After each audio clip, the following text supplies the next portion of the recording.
Je ne sais pas si vous avez tout près de vous cette feuille-là. Je vais la mettre sur le babillard. Ça ici, cette feuille-là qu'on retrouve ici. Aujourd'hui, on est en train de commencer la troisième des 7 églises. Parce que vous savez que les 7 églises, juste pour faire se remettre en mémoire, les 7 églises d'Apocalypse qu'on voit dans chapitre 2, chapitre 3, ça a 2 fonctions, les 7 églises. Hein? Parce que les 7 églises désigne 7 différentes églises qui existent en même temps, qui ont toujours existé en même temps, OK? À travers les siècles, depuis le début de l'Église jusqu'au retour de Jésus-Christ. Ces 7 églises-là, ou ces 7 types d'églises-là. Parce qu'en réalité, ce qui se passe dans ces églises-là, ou plutôt le genre d'ambiance ou de... Comment je pourrais vous donner ça? Le genre d'ambiance ou l'attitude qui règne dans ces églises-là, ben, on les retrouve dans toutes les églises qui prêchent le nom de Jésus actuellement. Est-ce que nous autres, ici, on est une église d'Éphèse? Est-ce qu'on est une église de Smyrne, de Pergame ou peu importe? Ça sera analysé. Est-ce que les églises dans la ville, est-ce qu'il y en a, c'est des églises d'Éphèse, de Smyrne, de Pergame? C'est encore une fois, mais chacune des églises qui prêchent le nom de Jésus correspond à un type de ces 7 églises-là. Mais en même temps, pendant que les 7 églises, les 7 types d'églises se retrouvent partout sur la terre, pendant la période depuis Jésus-Christ, depuis la crucifixion de Jésus-Christ, jusqu'au retour, à l'enlèvement, toute cette période de temps-là dans laquelle on est aujourd'hui, ben, chacune des églises représente un cycle par lequel l'Église en général a passé d'une à l'autre, tout simplement. Alors, c'est pour ça qu'aujourd'hui, on va faire et on va passer à travers la troisième des églises parce qu'on est rendu à l'église de Pergame. L'église de Pergame, parce qu'on a passé, premièrement, Éphèse, il y a plusieurs semaines de ça. Ensuite, la période qui a suivi, c'est l'église de Smyrne. Puis là, aujourd'hui, on touche l'église de Pergame qui commence vers l'an 313. Il y a 1700 ans de ça, et qui s'est étiré, cette église-là, jusqu'en l'an 600. Autrement dit, l'attitude générale de toute l'Église, OK, représente l'Église de Pergame qu'on va regarder ce matin. Est-ce qu'on suit bien ces 2 images-là? OK. Allons, on va tourner dans Apocalypse 2, s'il vous plaît, les versets 12 à 17. On va regarder ce que le Seigneur est en train d'écrire et qu'est-ce qu'il est en train de dire, justement, à cette Église-là, la troisième Église de l'Apocalypse. Donc, Apocalypse chapitre 2, verset 12.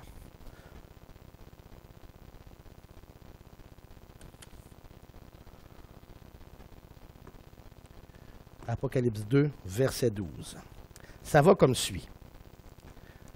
Ça dit, « Écris aussi à l'ange de l'église de Pergame.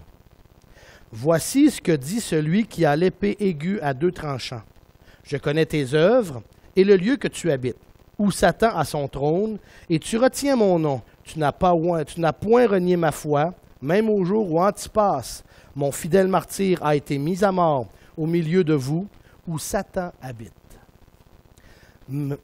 Parfait, verset 14 maintenant. « Mais j'ai quelque peu de choses contre toi. C'est que tu as là des gens qui tiennent la doctrine de Balaam, qui enseignait à Balak à mettre un scandale devant les enfants d'Israël pour qu'ils mangeassent des choses sacrifiées aux idoles et qu'ils tombassent dans la fornication. Pareillement, tu en as, toi aussi, qui tiennent la doctrine des Nicolaïtes, ce que je hais. Repens-toi donc, sinon je viendrai bientôt à toi, et je les combattrai avec l'épée de ma bouche. Que celui qui a des oreilles écoute ce que l'Église dit, ce que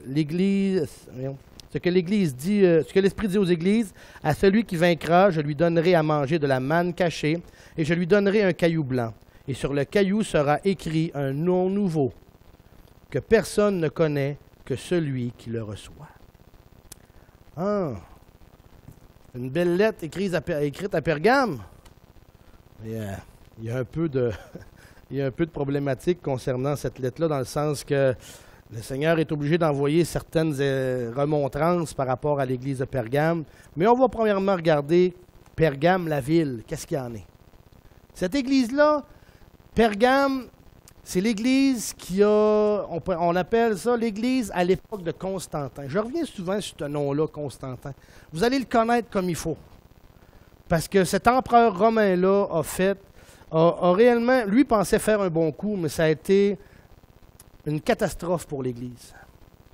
Ça a été une catastrophe. Rapidement, pourquoi que ça a été une catastrophe? C'est qu'avant cet empereur-là, Constantin, quand Constantin, en 313, il gagne sa victoire sur les autres pour avoir la prédominance puis gouverner l'Empire romain, il fait de l'Église la religion d'État de tout l'Empire romain. Puis ça a été la pire chose qui n'a pas pu arriver. Parce qu'avant Constantin, l'Église était constamment épurée. Ça ne devait pas toujours être le fun, puis c'est pas toujours le fun quand la persécution arrive, mais ça permet de séparer l'ivraie du bon grain. Quand la persécution est là, ça fait en sorte que les vrais sauvés, ils suivent le Seigneur puis ils restent attachés au Seigneur. Tandis que ceux qui veulent jouer à l'Église, ils voient qu'il n'y a pas rien à gagner. Fait qu'ils s'éloignent. Et la persécution avait ça de bon dans cette époque-là à cause justement de ça. Et la persécution, même dans certains pays, des fois on décrit pourquoi le Seigneur il permet que des chrétiens, des frères et des sœurs dans Jésus se fassent martyriser, se fassent persécuter comme ça. Ils perdent des fois, c'est les gens qui viennent au Seigneur, des fois perdent tout, perdent leur travail, la famille se retire, s'éloigne, ils sont rejetés. Mais ça permet justement à travers cette persécution-là de savoir est-ce que ta foi vaut vraiment, elle vaut d'être vécue. C'est ça que ça veut dire. Est-ce que ma foi vaut d'être vécue?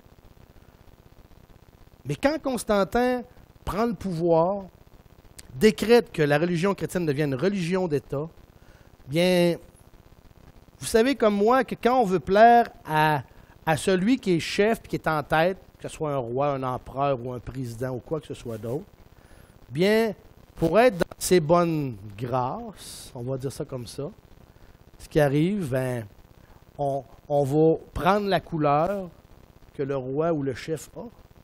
Fait que bien des gens arrivaient qui n'avaient aucune considération pour la foi chrétienne, il n'y avait aucun intérêt pour la foi chrétienne, mais s'ils voulaient rentrer dans les bonnes grâces du chef en question, ben devenaient des chrétiens. Et c'était des faux chrétiens. Parce qu'ils ont emmené avec eux tellement de choses, tellement de superstitions, qu'aujourd'hui, on va bien souvent en parler, mais l'Église catholique a été tellement brisée à travers les siècles en emmenant une superstition par-dessus un autre et par-dessus un autre et par-dessus un autre. Et tout ça vient du fait que ces gens-là se sont infiltrés et ça a donné le type d'Église que c'est aujourd'hui. Je parle souvent on va parler de l'Église catholique parce que c'est elle qui prédomine dans la chrétienté, on va dire ça comme ça. Même si, mais ça fait en sorte que ça a commencé là réellement à se détériorer énormément, cette époque-là. Revenons, ça c'est l'histoire courte. C'est pour ça que Constantin, ça a été un personnage qui, croyant bien faire, a fait réellement des choses ça n'a pas été quelque chose de bien ce qui s'est fait avec lui. Mais on va recommencer, on va aller voir cette fameuse église-là, de cette époque-là, pendant ce règne de Constantin. Bon, quand on regarde dans Apocalypse chapitre 2, verset 12, « Écrit aussi à l'ange de l'église de Pergame, oh, le destinataire, Est-ce que vous avez bien votre fascicule? Page 8, dans votre fascicule des églises, c'est la page 8. Alors, le destinataire. Première des choses, la lettre est adressée à l'église de Pergame.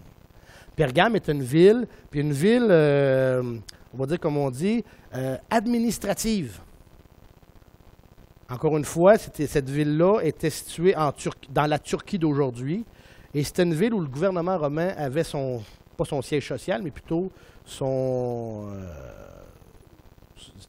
trône, je cherche mes mots maintenant, mais désolé, avait son parlement, c'est ça que je cherchais, avait son parlement.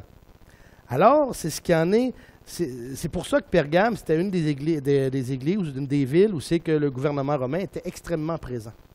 Et le mot Pergame, et c'est ça qui est de spécial par rapport au fait que, justement, ça vient de l'époque de Constantin, et ça a été l'époque où Constantin a fait en sorte que l'Église devienne religion d'État. Le nom Pergame veut dire abondamment marié. Tu sais, quand le Seigneur, on regarde ce que le Seigneur fait, là, puis il n'y a rien qui est fait pour rien. Le nom Pergame veut dire abondamment marié. Alors, c'était le moment où c'est que ça voulait simplement dire, ça dit que Pergame était l'Église au temps de Constantin. Ce dernier considérait l'Église comme mariée à l'État. Mariée à l'État.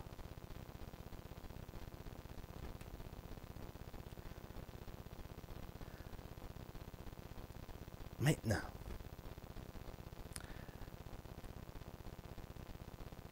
dans la lettre qu'on regarde, on voit que l'Église, c'est l'Église de Pergame. Mais comme à toutes les églises, on décortique encore une fois une autre chose qu'on voit dans cette Église-là. Le Messie, comment est-ce qu'il se décrit? Regardez ce qui est dit dans le verset 12.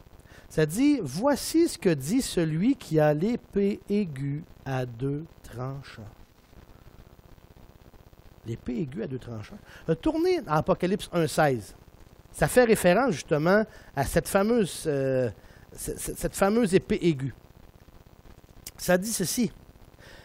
Il avait dans sa main droite 7 étoiles, une épée aiguë à deux tranchants, sortait de sa bouche. Oh! Et son visage resplendissait comme le soleil dans sa force. Une épée à deux tranchants, ça vous rappelle-tu quelque chose? Hébreux 4,12. Allez voir, gardez Apocalypse 2 parce qu'on va y retourner, c'est certain. On fait juste on prend un petit détour. Allez vérifier dans Hébreux 4,12.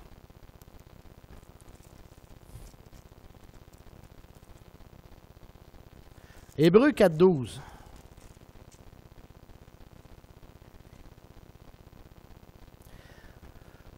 Hébreux 4,12 nous dit « Car la parole de Dieu est vivante, efficace, plus pénétrante qu'aucune épée à deux tranchants, perçant jusqu'à la division de l'âme et de l'esprit, des jointures des moelles et jugeant des pensées et des intentions du cœur. »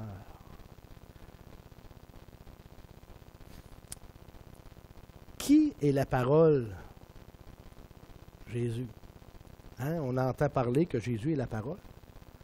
Dans Jean 1,1, au commencement était la parole était avec Dieu, la parole était Dieu, ainsi de suite. Là, je le raccourcis beaucoup le verset, mais juste pour vous dire que quand on parle de la parole, on parle toujours de la deuxième personne, okay, de la Trinité. Et on vient de dire que dans Apocalypse 2, celui qui a l'épée à deux tranchants, et on voit encore que c'est Jésus, mais cette épée-là, elle a une caractéristique quelconque. Puis on va le voir dans la lettre plus loin, mais on retourne à Hébreux 4,2 quand j'espère que vous n'avez pas perdu votre place. Ça dit que la parole de Dieu est vivante, efficace et plus pénétrante qu'aucune épée à deux tranchants. Et regardez plus loin. Perçant jusqu'à la division de l'âme et de l'esprit, des jointures des moelles. Okay. Et jugeant des pensées et des intentions du cœur. C'est pas pour rien que le Seigneur se présente ici comme celui qui a l'épée à deux tranchants. Parce que là, il est en train, puis si vous regardez la lettre, hein, regardez, on va dire, verset 16. « Repens-toi donc, sinon je viendrai à toi et je les combattrai avec l'épée de ma bouche. » Alors le Seigneur se présente comme celui qui, là, OK, oui, au début, la première fois qu'il est venu pour sauver. Mais là, maintenant, il va venir pour juger, pour rendre la justice.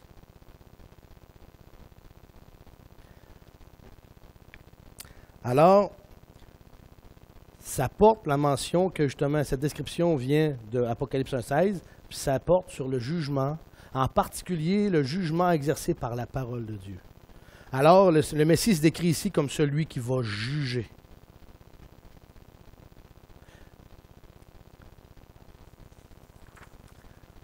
Allons plus loin maintenant. Comme dans toutes les lettres, le Seigneur fait des éloges. Il fait des éloges. Dans la lettre, le destinataire, c'est Pergame. Le Seigneur se présente comme celui qui va amener un jugement si l'Église ne se rectifie pas le tir, comme on dit. Mais il y a quand même des éloges à donner à l'Église parce qu'il y a des choses de bien qui se font à l'intérieur de cette Église-là, de ce type d'Église-là. Regardez ce qui est dit, verset 13. Je connais tes œuvres et le lieu que tu habites, où Satan a son trône, et tu retiens mon nom, tu n'as point renié ma foi, même au jour où Antipas, mon fidèle martyr, a été mis à mort au milieu de vous, où Satan habite. Donc, le verset 13, il y a des éloges qui est fait à l'église de Pergame pendant cette période-là. Première des choses, l'éloge repose sur le fait que cette Église, premièrement, n'a pas renié la foi.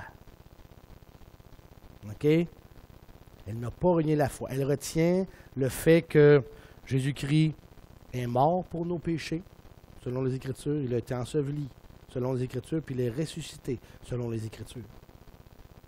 Il n'a pas renié la foi par rapport à ça.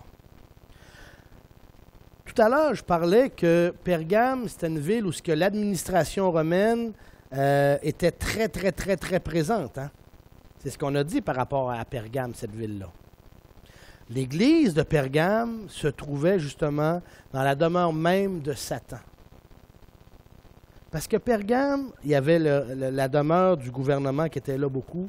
Il y avait encore aussi une autre chose, comme dans pratiquement toutes les villes, beaucoup de temples païens. Beaucoup de temples païens. Et il y avait un temple dans cette ville-là qui s'appelait justement Eusculape. C'était un serpent qui était adoré dans ce temple-là.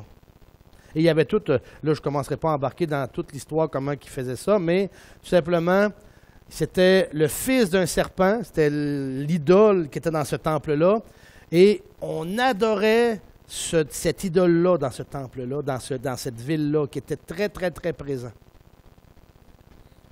C'est spécial de voir ça, mais quand même, c'est le fait que c'est une chose qui se produisait et que Pergame était confronté constamment à devoir justement combattre cette hérésie, cette idole-là.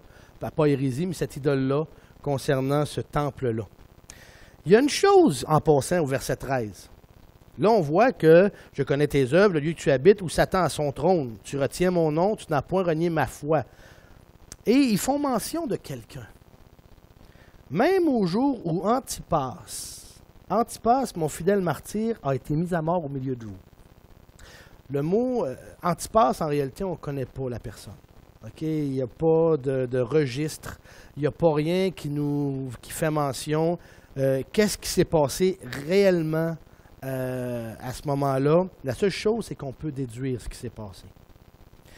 Le nom Antipas, si on le traduit en français, ça veut dire « contre tous ». Ça veut dire ça. Anti, c'est contre. Et passe, dans le grec, c'est tous. Donc, contre tous. Et si on regarde ce qui est écrit dans la lettre, on peut déduire que justement, ça signifie que la personne en question a résisté contre toute l'oppression satanique et aux attaques qui allaient à l'encontre de sa foi. Probablement qu'il a été mis à mort. Parce qu'il devait rendre un culte à cette idole-là, et il a refusé. Et c'était courant à cette époque-là, justement. Parce qu'à l'époque, avant Constantin, le gouvernement et la religion étaient comme ça.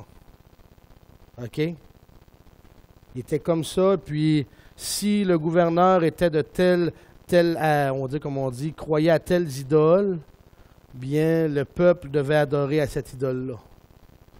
Et les chrétiens, avant Constantin, qu'on a regardé tout à l'heure, s'ils ne rendaient pas un culte, ils n'allaient pas sacrifier à cette idole-là, puis ils disaient non, moi je suis chrétien et je ne veux pas sacrifier à d'autres dieux, car mon Dieu, c'est Dieu le Père, et son Fils est mort pour mes péchés. Et lorsque les chrétiens résistaient, bien souvent, à 80% au-dessus même, à moins qu'ils soient exilés, bien, ils étaient mis à mort. Ils étaient mis à mort pour ne pas avoir sacrifié aux idoles. Alors, c'était monnaie courante que ça se passe.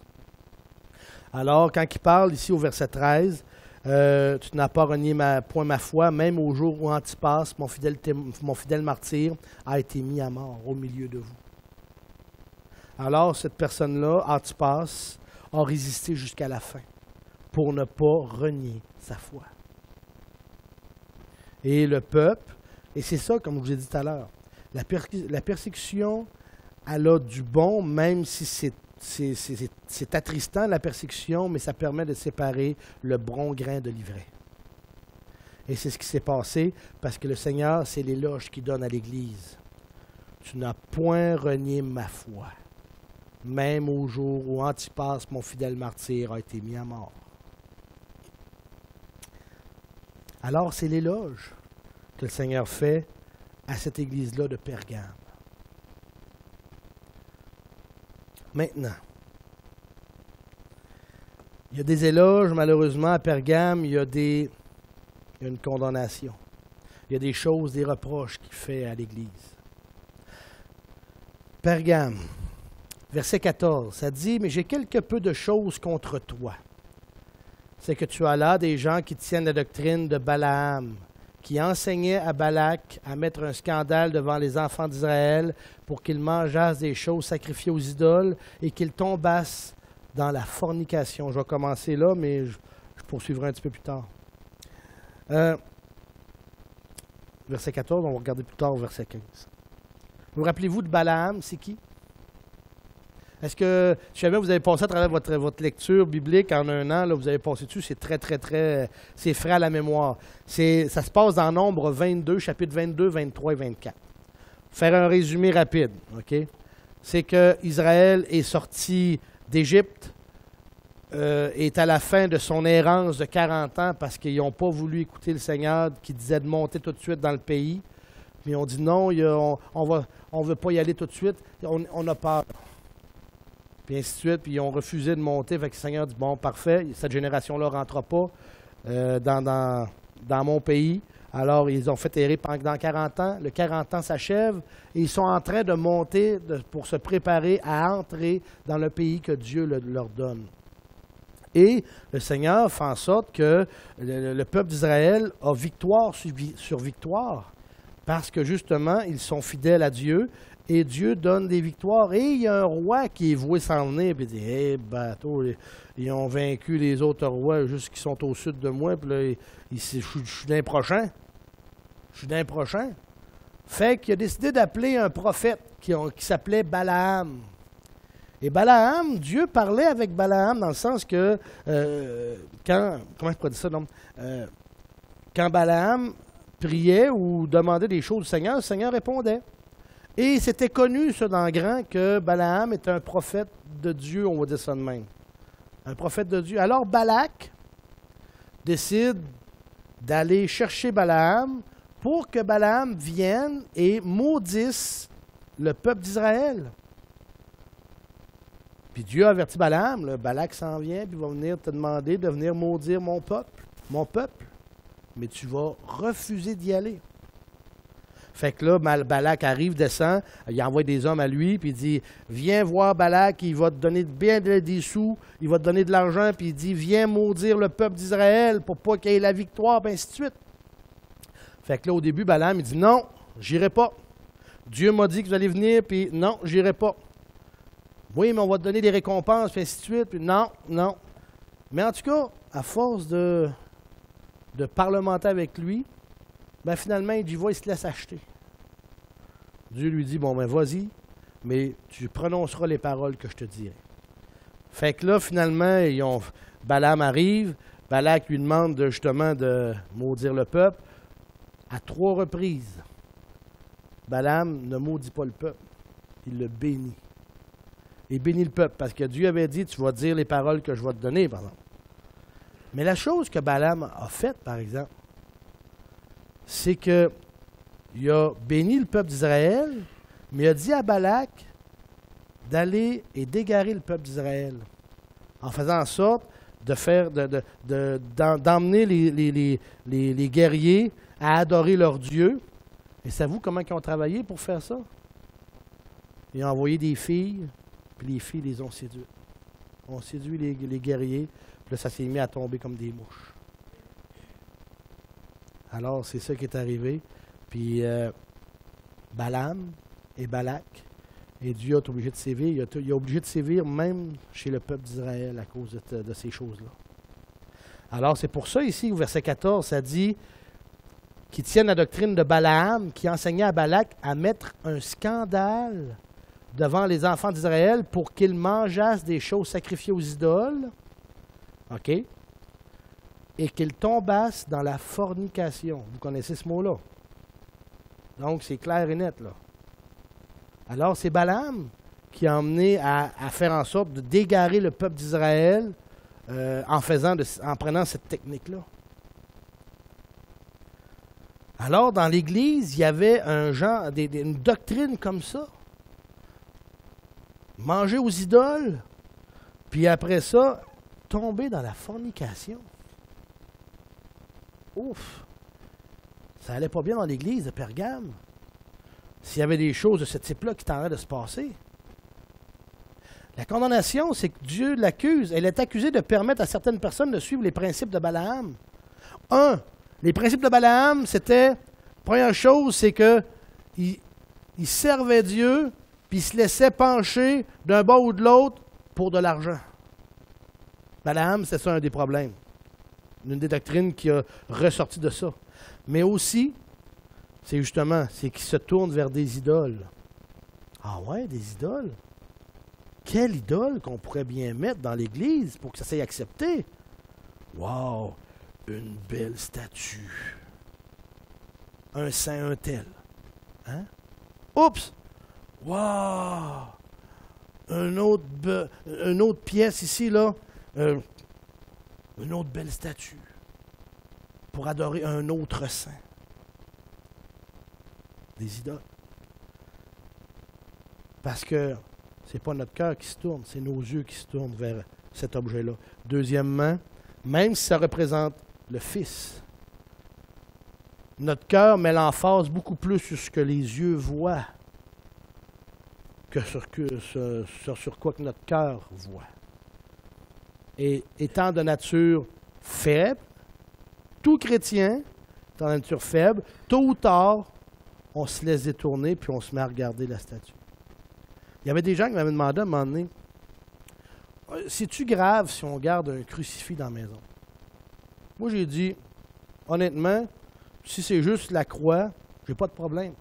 Mais la personne a rajouté après, parce que moi, quand je prie le Seigneur, j'aime ça me tourner vers le crucifix. Piège, non, enlève-le de ta maison. Parce que tes regards ne sont pas tournés vers Dieu, ils sont tournés vers l'objet en question. Oui, mais je prie le Seigneur. Non, non, ton piège est là. C'était ça le bobo. C'est ça le bobo. Donc, c'est ça qui est arrivé dans l'église de Pergame.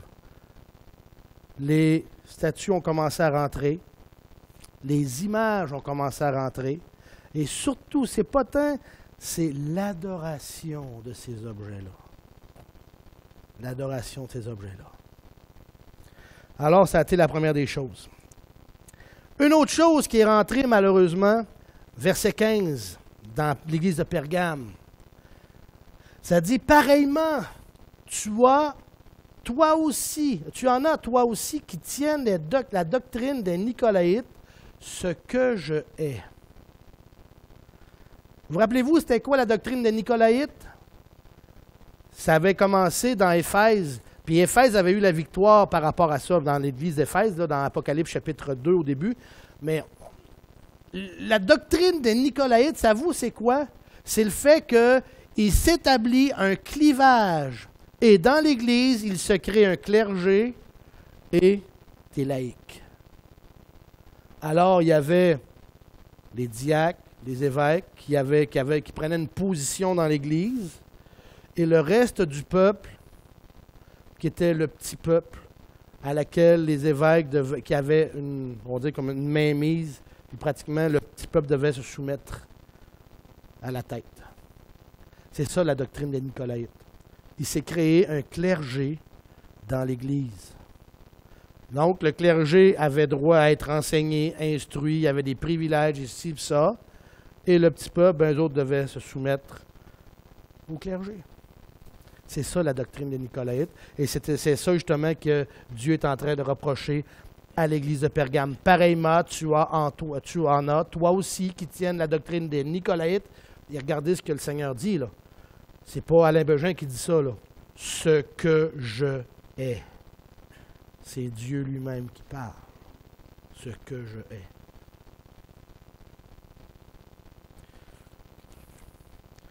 Alors, ça s'aggravait de plus en plus et tout ça prenait naissance quand justement Constantin l'empereur a décidé de faire de l'Église une religion d'État. Ça revient. Tu sais, tout se recoupe. On veut plaire à l'empereur, on va vers cette fois-là, ben là, l'empereur il est chrétien. Fait qu'on va devenir chrétien pour avoir des passe-droits. Ça s'est toujours fait, en passant. Ça s'est toujours fait.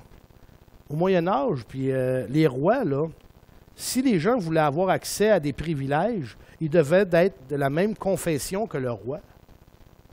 Que ce soit les rois de France ou d'Angleterre ou de partout en question. Ils étaient bien souvent de confession, un exemple flagrant, qui concerne votre propre histoire. Qui a entendu déjà parler de Samuel de Champlain? Hein, vous avez déjà entendu parler de Samuel de Champlain? Savez-vous que Samuel de Champlain est devenu catholique pour avoir le droit de traverser ici, venir explorer? Il était protestant, là. Mais le roi était catholique, donc il s'est converti au catholicisme pour avoir le privilège de dire « OK, je traverse ». Et vous connaissez Samuel de Champlain, hein? Mais en réalité, là, c'était même pas lui le chef de l'expédition. Le chef de l'expédition, c'était un autre gars, mais l'autre gars était protestant, donc il n'avait pas eu le droit d'avoir son nom d'inscrit. Je vous le donnerai le nom, mais peu importe. C'est Dugas-de-Mont, là, qui s'appelait. Mais c'était Samuel de Champlain, on retient son nom juste parce que dans le livre d'histoire, c'est son nom qui a été mis parce qu'ils étaient de même confession que le roi. Point final. C'est grave, hein, c'est spécial, mais c'est ça qui se passait dans l'Église de Pergame, à l'époque de l'Église de Pergame. OK.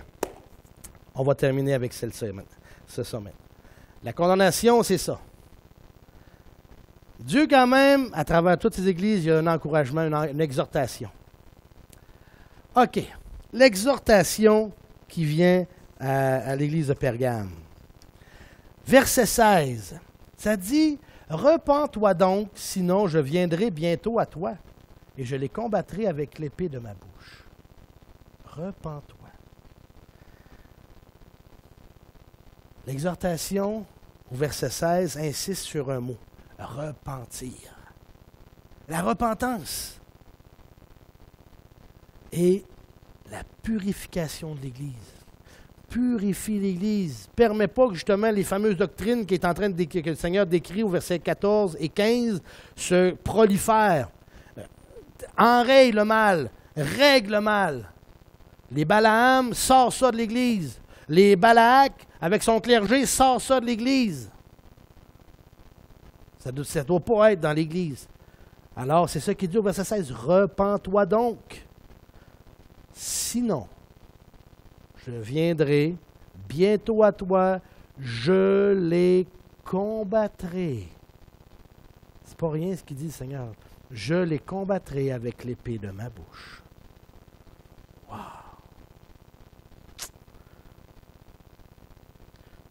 L'exhortation. Terminons maintenant. la promesse. Le Seigneur promet quelque chose à l'Église de Pergame. Verset 17. Que celui qui a des oreilles écoute ce que l'Esprit dit aux églises. À celui qui vaincra, je lui donnerai à manger de la manne cachée, et je lui donnerai un caillou blanc, et sur le caillou sera écrit un nom nouveau, que personne ne connaît que celui qui le reçoit. La promesse. Il y a trois choses dans la promesse que Dieu donne à Pergame. Il y a trois aspects différents. La première chose, il est promis qu'à celui qui va surmonter ses problèmes, il va avoir une manne cachée. Verset 17. À celui qui vaincra, je lui donnerai à manger de la manne cachée. Ah, de la manne cachée. Vous savez, dans l'Ancien Testament, la manne servait à quoi? Hein? Pendant l'exode des Juifs, pendant l'errance des Juifs, pendant 40 ans, Dieu les a nourris avec ce pain du ciel, comme on dit, hein, ce pain miraculeux. Dans le présent contexte, la manne cachée fait référence aux bienfaits cachés qui sont réservés à ceux qui quittent l'État-Église, okay, qui est corrompu, et même en quittant ce type d'Église-là, souvent ils ont des conséquences. Hein, ils perdent leurs sources de revenus, ils vont être mis au banc de la société, ils vont être mis de côté. La persécution, gloire à Dieu, aujourd'hui au Canada, on ne vit pas ça, là, mais il y a bien des pays, les pays européens, ils ont fait vivre ça à beaucoup de chrétiens, hein, d'avoir été mis au banc de la société. Même les soldats couraient après ces gens-là pour les trouver, les mettre en prison, les mettre aux galères, les envoyer sur des bateaux pour qu'ils rament jusqu'à temps qu'ils meurent. Ils servaient tout simplement de moteur pour les bateaux. Et c'est pour ça qu'il envoyait ça aux galères. Il envoyait souvent, il y en a qui étaient tués. Alors, ça dit au verset 17, « À celui qui vaincra, je lui donnerai à manger de la manne cachée. » Autrement dit, que le Seigneur allait pourvoir à leurs besoins. Deuxième chose que Dieu promet à l'Église de Pergame, ça dit, on leur promet un caillou blanc. Un caillou blanc. Pourquoi un caillou blanc? Vous savez, à l'époque, quand on remettait un caillou blanc, premièrement, le fait de remettre un caillou blanc, ça se faisait en deux occasions. Quand une personne était reconnue innocente, après un procès, c'était la manière de dire « tu es non coupable ». Mais aussi, parce que cette pierre-là devenait un symbole d'acquittement, mais aussi quand une personne devenait membre d'un club privé. C'est spécial de voir ça, mais c'est vrai. Elle recevait un caillou blanc comme signe d'acceptation. Ça, c'était à l'époque. Ça se faisait à l'époque de Pergame. Pas nécessairement dans l'Église en tant que telle, mais c'était courant au niveau social de procéder de cette façon-là. Mais c'est drôle parce que ces deux aspects-là, on pourrait les appliquer facilement aujourd'hui, mais pour l'Église de Pergame aussi. Quand on dit que le caillou blanc servait pour l'acquittement, bien, quand on a reçu Jésus-Christ comme Seigneur et Sauveur, est-ce qu'on a été acquitté? Amen. De tous nos péchés. L'image est là. Et deuxièmement, on a été accepté dans un club privé, dans un club sélect, parce que nous sommes devenus, quand on a reçu Jésus-Christ comme Seigneur et Sauveur, des enfants de Dieu. Hein? On a été et on fait partie maintenant d'un club sélect. C'est pas tout le monde, lorsque Christ va revenir, qui va être enlevé. Seulement ceux qui ont reçu Jésus-Christ comme Seigneur et Sauveur. Et ce n'est pas tout le monde qui va entrer dans la présence de Dieu. Seulement ceux qui ont reçu Jésus-Christ comme Seigneur et Sauveur. Alors, le caillou blanc servait à ces deux choses-là. La troisième partie de la promesse, et je termine avec ça, ça dit qu'on leur donnera un nom nouveau qui sera écrit sur le caillou. Nom qui ne sera connu que de celui qui le recevra. Wow! Vous savez, dans les Écritures, il arrive souvent qu'une personne reçoive un nouveau nom. Quand cette personne-là a surmonté certaines épreuves d'ordre spirituel. Pensez à Jacob, qui a combattu avec Dieu dans Genèse 32. Vous rappelez-vous du passage? À un moment donné, c'est dit que quand Jacob revenait vers Israël, il a combattu avec l'ange de l'Éternel. Et qu'est-ce que l'ange de l'Éternel a dit à la fin du combat avec Jacob? Tu ne t'appelleras plus Jacob, mais Israël. Parce que Jacob avait eu le dessus. Vous rappelez-vous d'Abraham? Comment s'appelait Abraham avant son nouveau nom? Abram, qui voulait dire père élevé, je crois. Puis l'autre, ça voulait dire Abraham, père d'une multitude. Mais son nouveau nom, Abraham, est apparu lorsqu'il a eu la victoire dans une épreuve d'ordre spirituel aussi. Alors, quand on parle d'un nom nouveau, et qu'on parle ici, si vous regardez la lettre, combien que les gens vont devoir prendre des décisions qui vont faire en sorte qu'ils vont passer à travers des persécutions, et il y en a qui en ont passé. Ça dit au verset 17, « Je leur donnerai un caillou blanc, et sur le caillou sera écrit un nouveau nom que personne ne connaît que celui qui le reçoit. Ce nouveau nom-là sera donné par Dieu lui-même. » Par Dieu lui-même. Pas quelqu'un, un copain à côté qui va nous donner un nouveau nom. Non, c'est Dieu qui va nous le donner. Puis s'il nous le donne, c'est parce que justement, ça va être un nom qui va réellement nous correspondre à nous. Il ne sera pas inventé comme ci, comme ça. Alors, on voit que cette époque où ce que Pergame est en train, l'Église règne de l'époque 313 à l'an 600, on voit que cette Église-là commence de plus en plus à se détériorer. Éphèse, Smyrne, Pergame, et on voit que ça se détériore de plus en plus malheureusement. Mais ça fait partie de l'histoire. Mais il ne faut pas oublier qu'aujourd'hui encore, il y a des églises, ces types d'églises-là qui sont dans le monde. Malheureusement. L'exhortation est là quand même pour eux ici. Oui? Oui?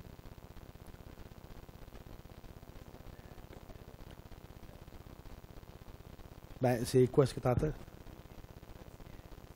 Ah!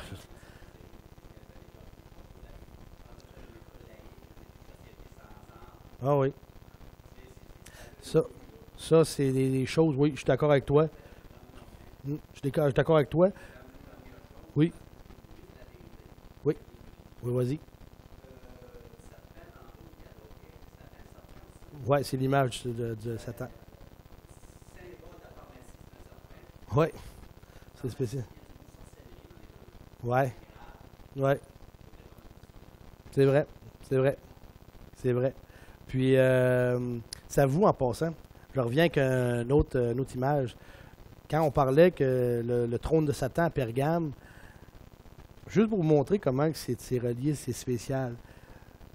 On va dire, comme on dit, le Parlement qu'il y avait à Pergame, okay, c'est un des seuls bâtiments qui a passé à travers l'histoire, à travers les siècles, qui restait encore debout. Puis c'est l'empereur d'Allemagne, au début du siècle, qui l'a tout défait en morceaux, puis qui l'a emmené en Allemagne. Il est dans le musée à Berlin. Adolf Hitler, il a pris une image de ce... Il l'a tout reconstitué, OK? Il l'a tout rebâti comme il était à Pergame, il l'a emmené en Allemagne. Hitler, il a pris une copie de ce trône-là, puis en a fait un immense, en avant du nouveau Parlement, à Berlin encore, pendant la Deuxième Guerre mondiale. Il voulait carrément refaire ce trône-là. En tout cas, c'est juste une image, parce que réellement, c'est spécial de voir ça. Et c'est aberrant. De voir comment ils font fouiller encore, puis comment Dieu, il est tout le temps, là, il est précis là-dessus. D'autres questions? Non? Prions. Père éternel, on est devant toi, Seigneur, ce matin. Je te prie que tu puisses diriger nos cœurs. Seigneur, tu nous fais voir que ta parole est tellement profonde, tellement précise, qu'on peut encore aujourd'hui en ressortir des informations avec lesquelles, Seigneur grand Dieu, on les voit de visu. On peut reconnaître ces choses-là, puis comment, Seigneur grand Dieu, à travers l'histoire des hommes, de voir comment que ta parole est vraie, elle est réelle, comment elle se met en branle, parce que tu connais toutes choses. On t'aime, Seigneur. Encore une fois, continue de nous enseigner, continue à nous faire voir combien ta parole, elle est visible aujourd'hui, elle est actuelle. On t'aime, Seigneur. Au nom de ton Fils Jésus, qu'on te le demande.